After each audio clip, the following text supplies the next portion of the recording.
A young man is kicked out on his 18th birthday, inheriting what his stepmother calls a worthless tractor shed.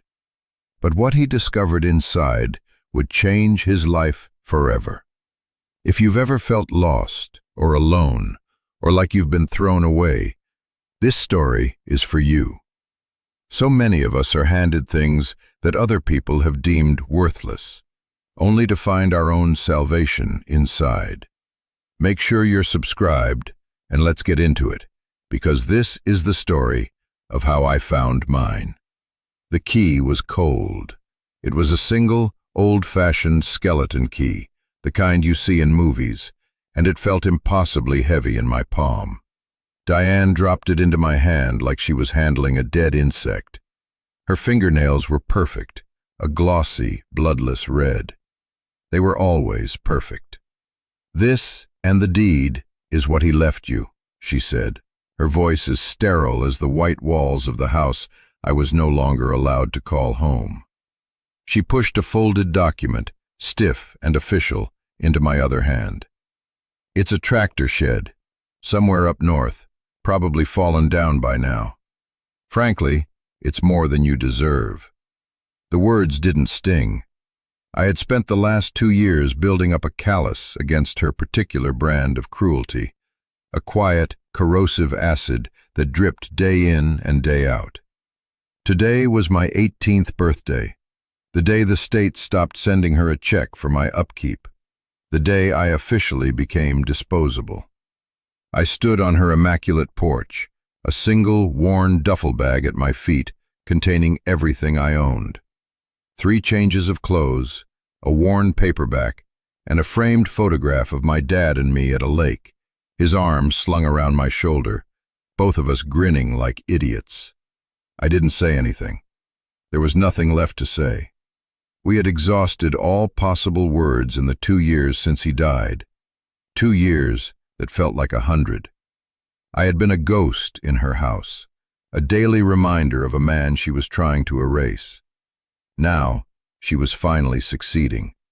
She didn't even have the decency to look sad or guilty, just relieved. It was the face of someone successfully taking out the trash. "The bus station is 3 miles east. I'm sure you can manage," she said, and then she closed the door. The click of the lock was the last sound I would ever hear from inside that house. It was a sound of absolute finality, a period at the end of a long, miserable sentence. I stood there for a minute, maybe 5, just breathing the cool morning air.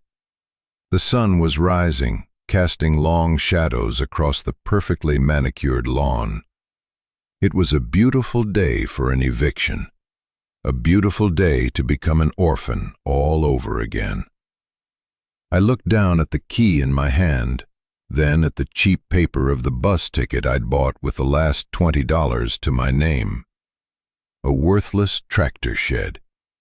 It was a final, pathetic joke from beyond the grave. Or so I thought. The fluorescent lights of the bus station hummed a miserable, monotonous tune. It was a purgatory of sticky floors and the lingering smell of disinfectant failing to mask decades of human transit. I found a hard plastic chair that wasn't actively wet and sat down, my duffel bag clutched between my knees like a life raft. The key was a hard lump in my jeans pocket. I pulled out the deed Diane had given me. The paper was thick, creamy, not the cheap copy I'd expected. It was an original, bearing the raised seal of the county clerk's office. My name was typed onto it, Leo Vance, owner. I read the legal description, a string of jargon about townships and ranges that meant nothing to me. And then the line that mattered. Said parcel of land, approximately 5 acres, containing one agricultural outbuilding, commonly known as a tractor shed. A tractor shed. My inheritance. My father, a man who could build anything, who taught me how to read a blueprint and how to use a level, had left me a shed. It felt less like a gift and more like a riddle I was too tired to solve. Or maybe it wasn't a riddle at all. Maybe it was just exactly what Diane said it was: worthless. My father had been sick for a long time, longer than I knew. He hid it well. He was a carpenter, a man who worked with his hands, and he was proud. He didn't want me to see him weak. In the end, the sickness was faster than his pride. After he was gone, Diane had made it clear that his finances were a mess. He left nothing, Leo. Debts, that's all. She had said it with a certain satisfaction, as if confirming her long-held suspicion that the man she married was, in the end, a failure. And I had believed her. Why wouldn't I? I was 16. She was the adult. For 2 years I lived with that story. The story of a good man who was bad with money, who had accidentally left his only son with nothing but the charity of a woman who despised him. Now, this shed felt like the punchline, the final piece of evidence of his failure. I folded the deed carefully and put it back in my pocket. The bus was scheduled to leave in an hour. A one-way ticket to a town called Northwood, a place I'd never even heard of. A place that was, apparently, home to my new real estate portfolio. I felt a hollow laugh bubble up in my chest, but I choked it down. Laughing felt dangerous, like it might shatter me into a million pieces. Instead, I just sat there, under the humming lights, feeling the profound, terrifying weight of being 18. The age of freedom. The age where you're old enough for the world to finally, completely, wash its hands of you. The weight of that key in my pocket grew heavier with every passing minute, a small metal anchor pulling me toward an unknown future. I didn't feel hope. I didn't feel anger. I just felt a deep, profound numbness, a cold fog that had settled over me the day my father died and had not lifted since.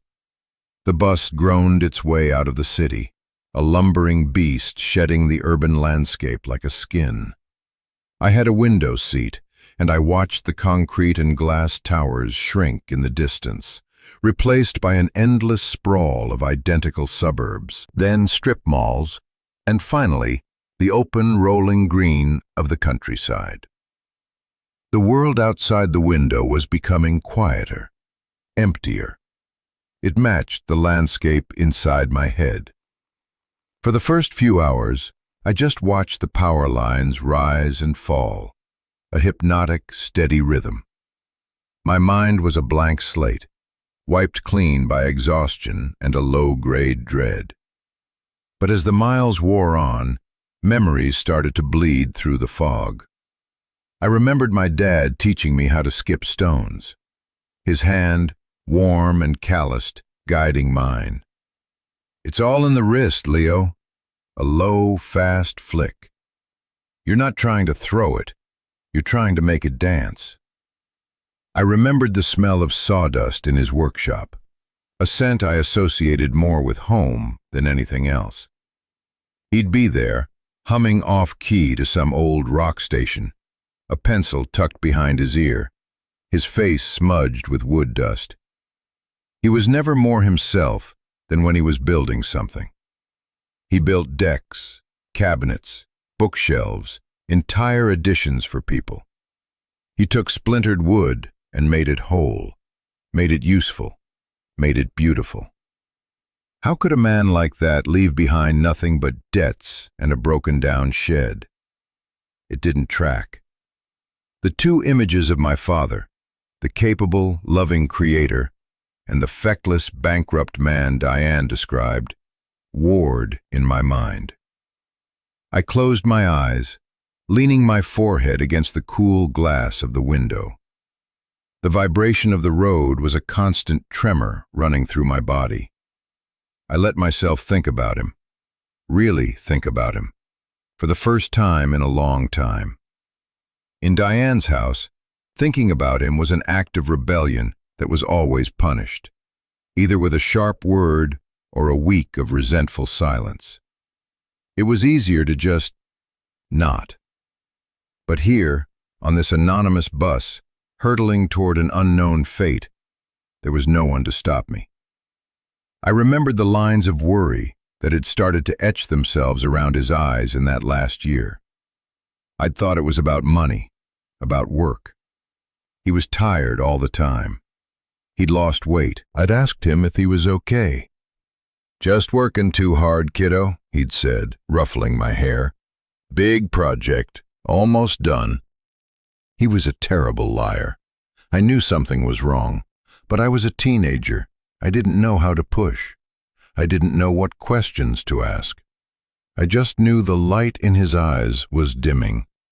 And then, one day, it went out. The bus hit a pothole, and I jolted back to the present. The sun was lower in the sky now, painting the clouds in shades of orange and purple. We were deep in the country. The fields were vast, separated by long lines of trees. It was beautiful, in a lonely sort of way. A tiny, stupid spark of hope flickered in my chest. What if Diane was wrong? What if my dad, the builder, the man who could make anything, hadn't left me something worthless? What if he'd left me something else? I immediately crushed the thought. Hope was a trap. It was the thing that broke you when reality finally came crashing down. Expect nothing. Survive. That had been my mantra for 2 years. There was no reason to change it now. The bus driver's voice crackled over the intercom. "Next stop, Northwood Crossing. Crossroads of Route 7 and Old Mill Road. Northwood Crossing." That was my stop. My heart started to beat a little faster. The bus slowed, its air brakes hissing, and pulled over to the side of a 2-lane highway. There was no station, no building, just a pole with a bus sign on it, standing at the intersection of 2 empty roads.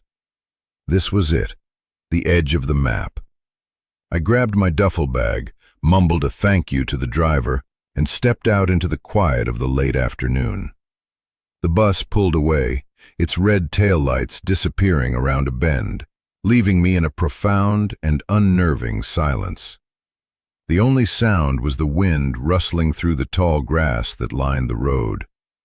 The air smelled different here, clean, earthy, with a faint scent of pine and damp soil. It was the kind of air that filled your lungs. I stood at the crossroads for a moment, getting my bearings. Tucked into the deed was a small, hand-drawn map. It was my father's drawing. I recognized the blocky architectural lettering instantly. It showed the crossroads and a single gravel road heading west, marked Old Mill Road. A hand-drawn arrow pointed down it, with the words, "About a mile, you'll see it." I slung my duffel bag over my shoulder and started walking. The gravel crunched under my worn sneakers. On either side of the road, old wire fences, rusted and sagging, marked the edges of empty fields. In the distance, a line of dark green hills stood against the horizon. It felt like I was walking into a painting. It was intimidatingly vast. I felt small, an insignificant speck in this huge, quiet landscape. My earlier numbness was being replaced by a sharp, prickling anxiety. What was I doing here? What if there was nothing at the end of this road? What if the shed really had fallen down?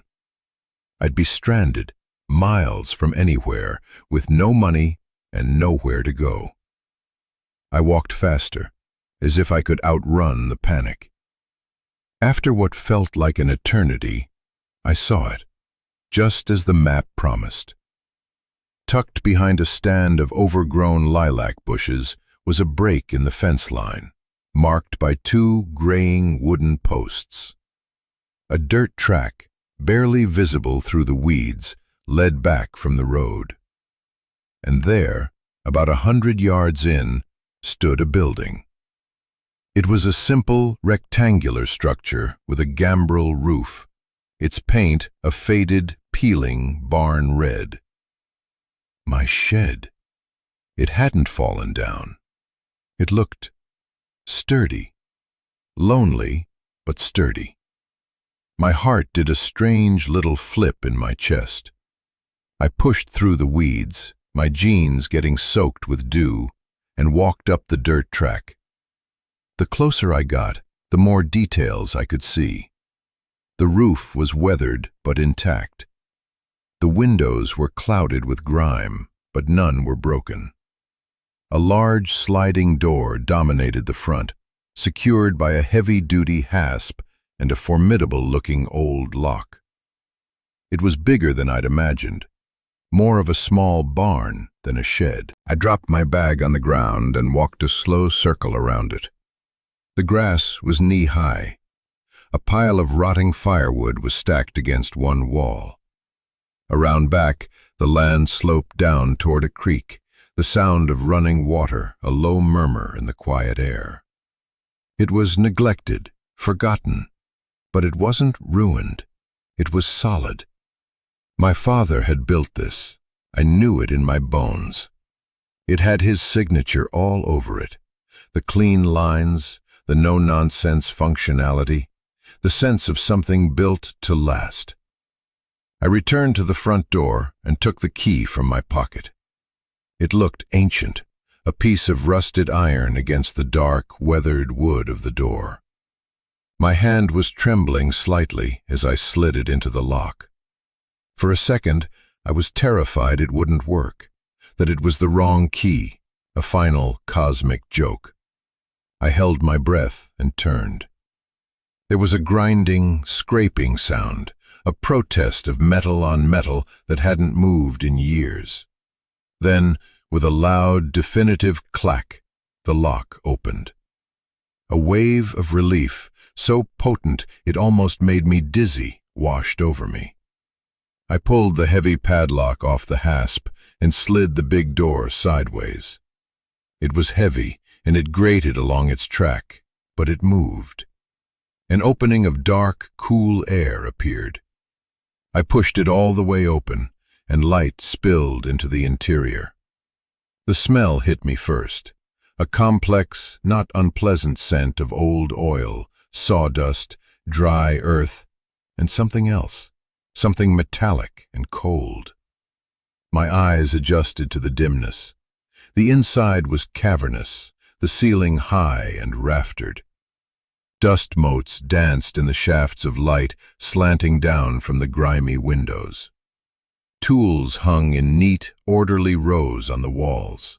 Wrenches, saws, drills, all coated in a fine layer of dust, but otherwise looking cared for. In the center of the vast space, dominating everything, was a large object draped in a heavy, gray canvas tarp. It had the unmistakable shape of an old farm tractor. And then I saw it. On the floor, near the wall, was a faint chalk outline of a rectangle, almost completely faded. And in the middle of that rectangle, one of the wide wooden floorboards was just a fraction of an inch higher than the others. My breath caught in my throat. I knelt down, my fingers tracing the edge of the board. It was loose. Using my fingernails, I pried it up. It came away easily. And there, nestled in the dark space beneath, was a black metal box. The box was an old military-style ammo can, heavy and cold to the touch. It wasn't locked.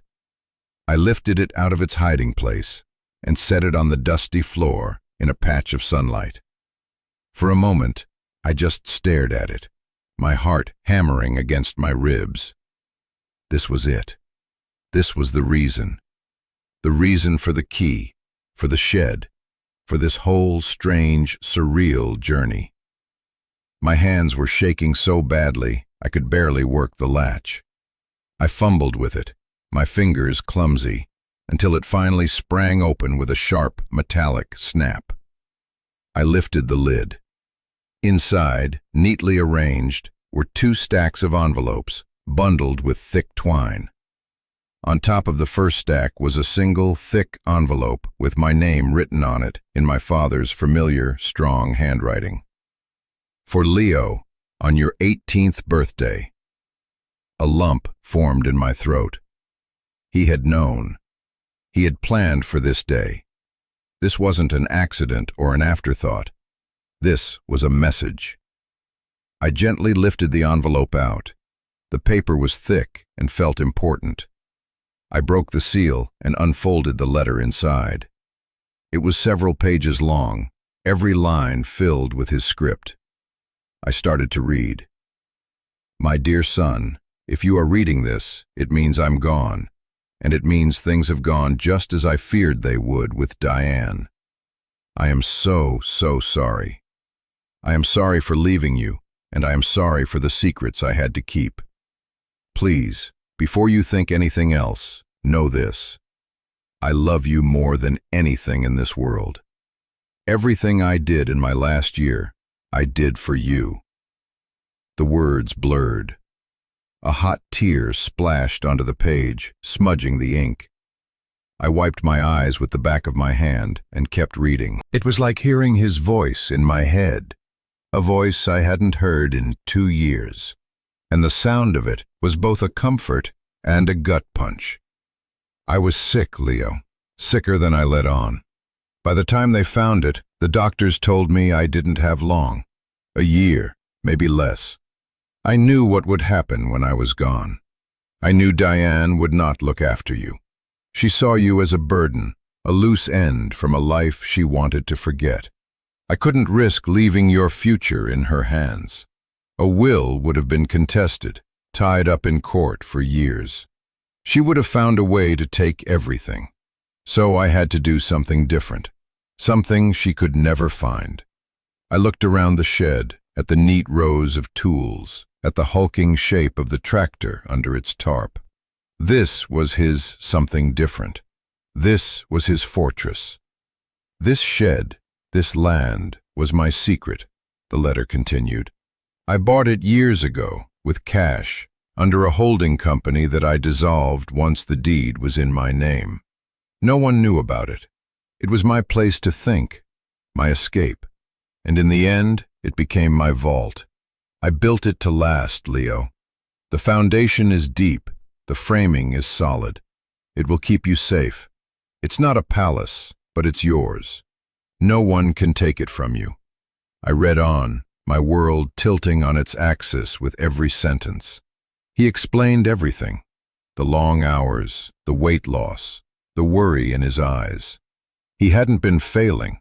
He had been racing against time.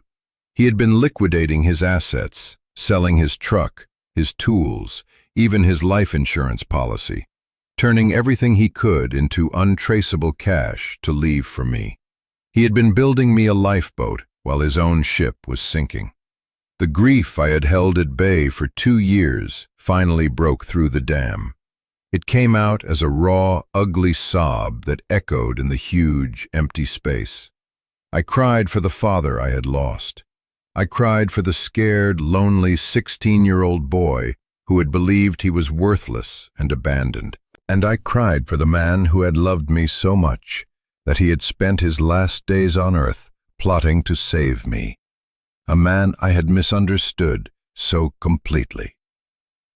I sat on that dusty floor, holding the letter that was both a confession and a declaration of love, and I wept until I had no tears left.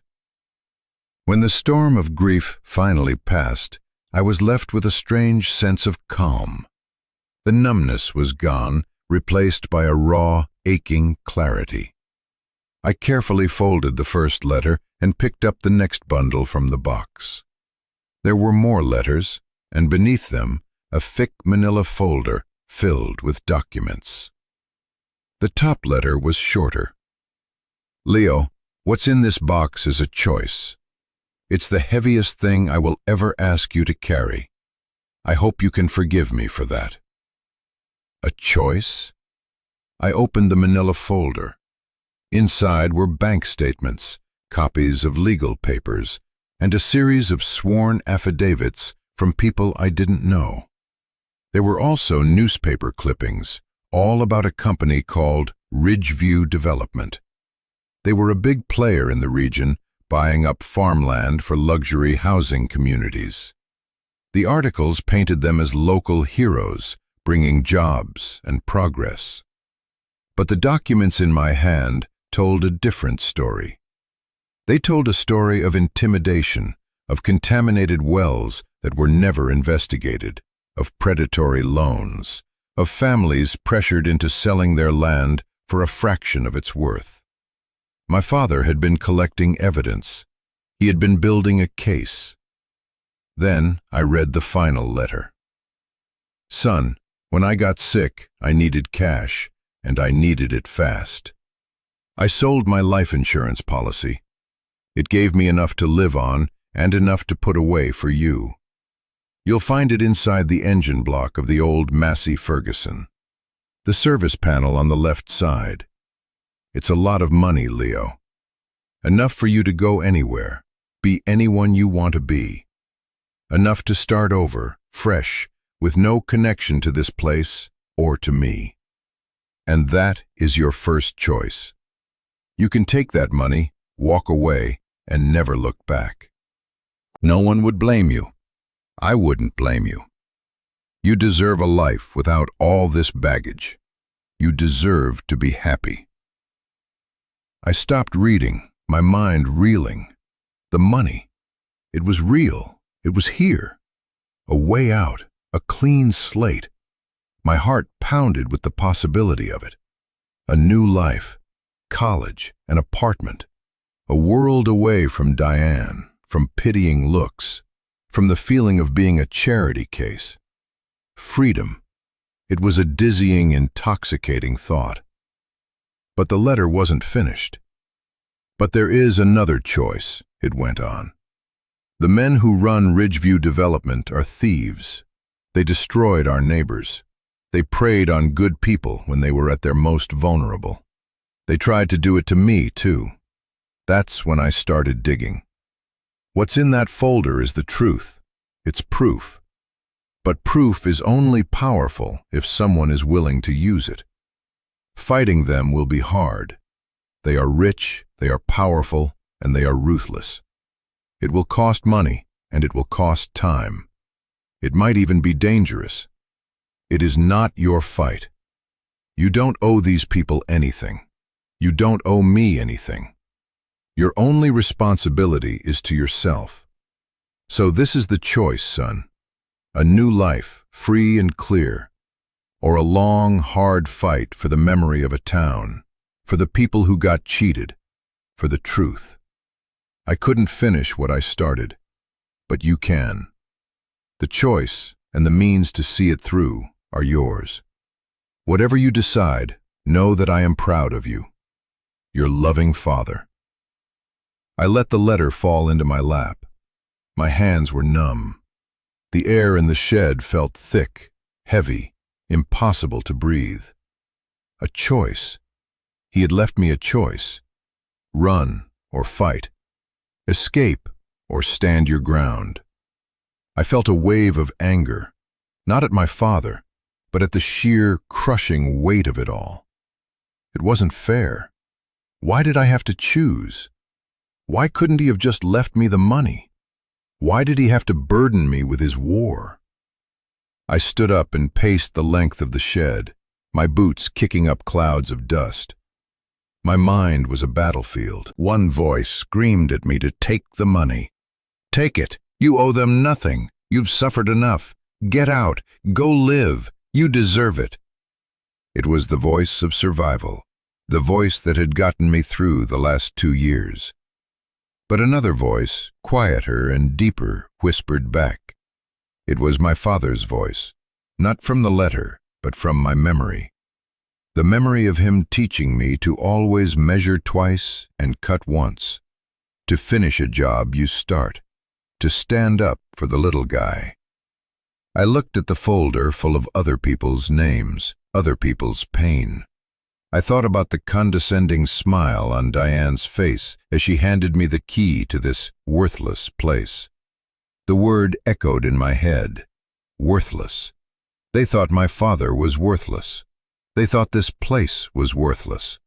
They thought I was worthless. I stood in the middle of the shed, torn in two, the silence pressing in on me. The sun was setting, and the light inside was fading to a deep, bruised purple. I had never felt so alone or so responsible in my entire life. I didn't sleep that night. I couldn't. I found an old canvas cot folded up in a corner, shook off the dust, and lay down, but my mind wouldn't shut off. The two choices played over and over again in my head, a relentless loop. Freedom versus justice. Myself versus my father's legacy. I got up and walked over to the big tractor.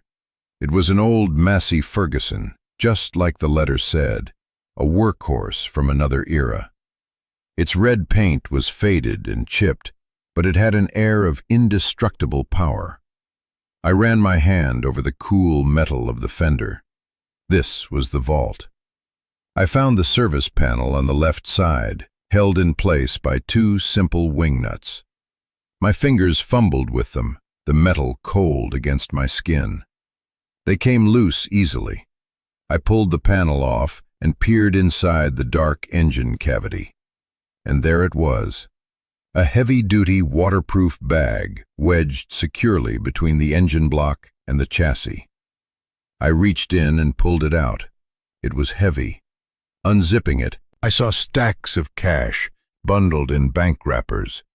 It was an impossible amount of money, more than I had ever seen in my life. Enough to change everything. I stared at it, the physical proof of my escape. I could be on a bus tomorrow, gone.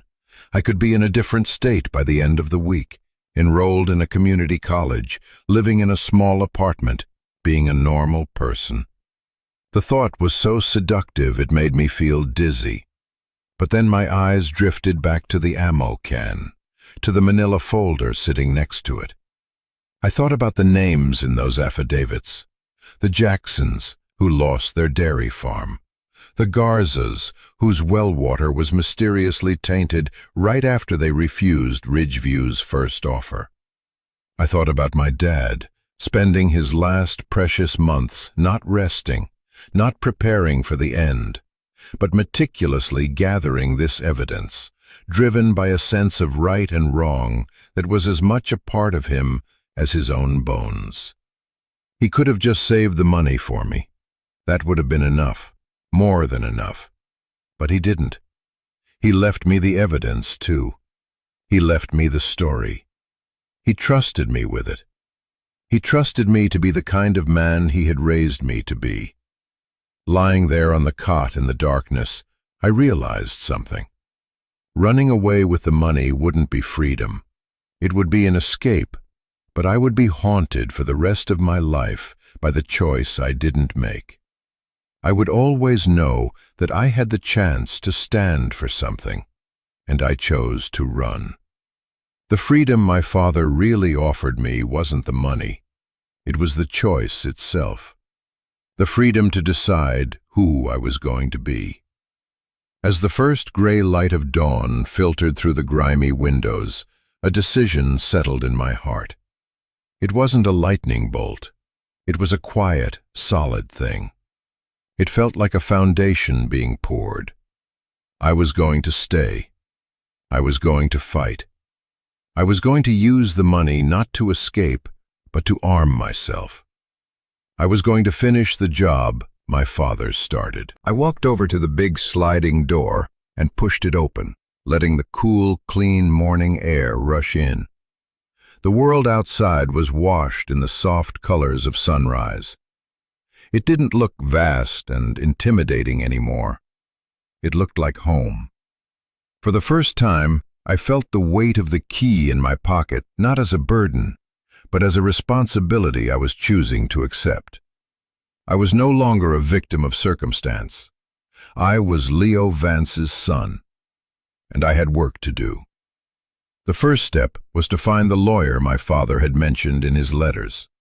Arthur Vance. No relation, just a coincidence of name that my dad had found grimly amusing. "He's an old bulldog," the letter said. "Doesn't look like much, but he hates bullies more than anything." The letter provided a phone number.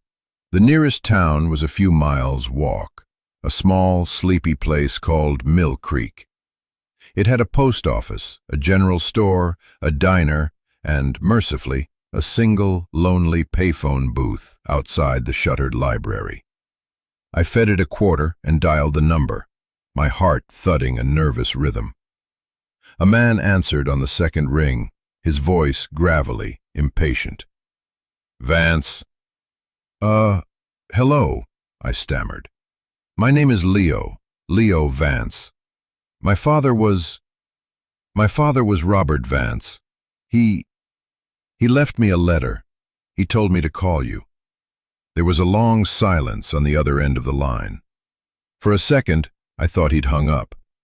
Then the gravelly voice came back, softer this time. "Robert's boy. I'll be damned." Another pause. "Son, I've been waiting for this call for 2 years." We met the next day at the diner in Mill Creek. Arthur Vance was a short, rumpled man in his late 60s, with a face full of wrinkles and the sharpest, most intelligent eyes I had ever seen.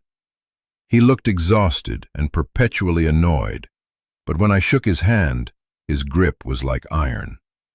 I had brought the ammo can with me. We took a booth in the back, and I slid the manila folder across the table to him.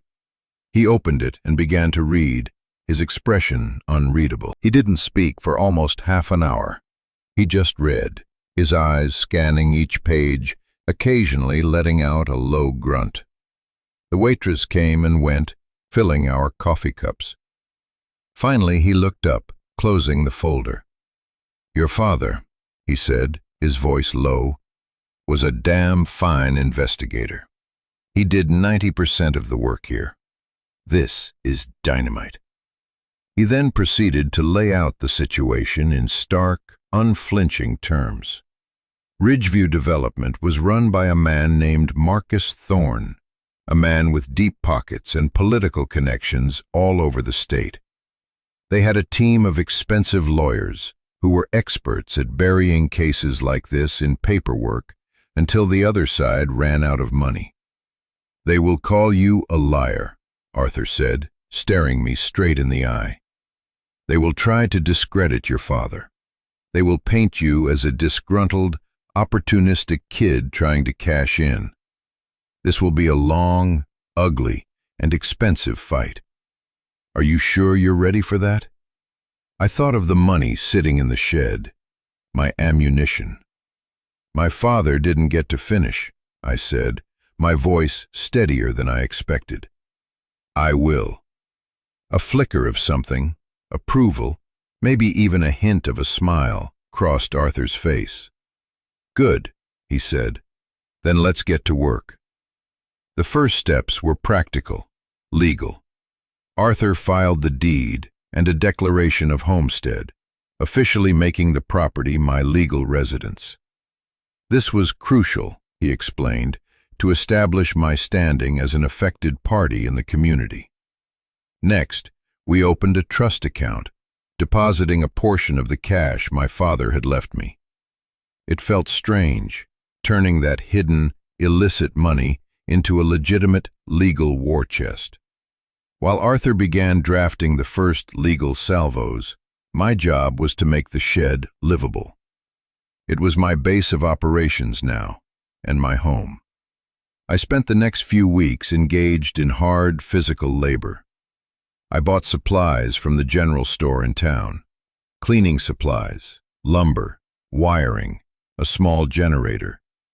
The owner, a quiet man named Mr. Henderson, watched me with a curious, guarded expression each time I came in. I could feel the town's eyes on me, this strange kid who had suddenly appeared and taken up residence in the old abandoned Vance place. I didn't mind. For the first time in my life, I felt seen, not as a problem, but as a presence. I scrubbed the grime from the windows, letting clear, bright sunlight flood the space. I patched the few small leaks in the roof. I swept out decades of dust. Every act of cleaning, of repairing, felt like an act of defiance. I was taking this place that Diane had called worthless, and I was making it mine. I was building something, and it felt good. It felt like coming home. As I worked, my hands growing calloused and my muscles aching in a good way, I had a lot of time to think. The shed slowly transformed. I built a small, partitioned-off area for sleeping, with the cot and a small table. I ran wiring from the generator and installed simple, bare-bulbed light fixtures, banishing the shadows to the corners. I even managed to get the old pot-bellied stove in the corner working, its warmth a welcome comfort on the cool nights. With each nail I hammered and each board I cut, I felt a deeper connection to the place and to my father. This wasn't just a building. It was the physical manifestation of his love. Every solid beam in the ceiling, every perfectly joined corner, was a testament to his skill and his foresight. He had built this place as a refuge for himself, and in doing so, had created a sanctuary for me. My inheritance wasn't the shed or even the money. It was the purpose he had left me. Diane's parting words echoed in my mind. "It's more than you deserve." She was right, but not in the way she meant it. I didn't deserve this second chance, this incredible gift of purpose from a father who had every right to be thinking only of himself in his final days. But he had given it to me anyway, and I would spend the rest of my life trying to be worthy of it. The meaning of home began to change for me. Home wasn't four walls and a roof. It wasn't the sterile, silent house I'd lived in with Diane. Home was a feeling of belonging, of having a place in the world where you mattered.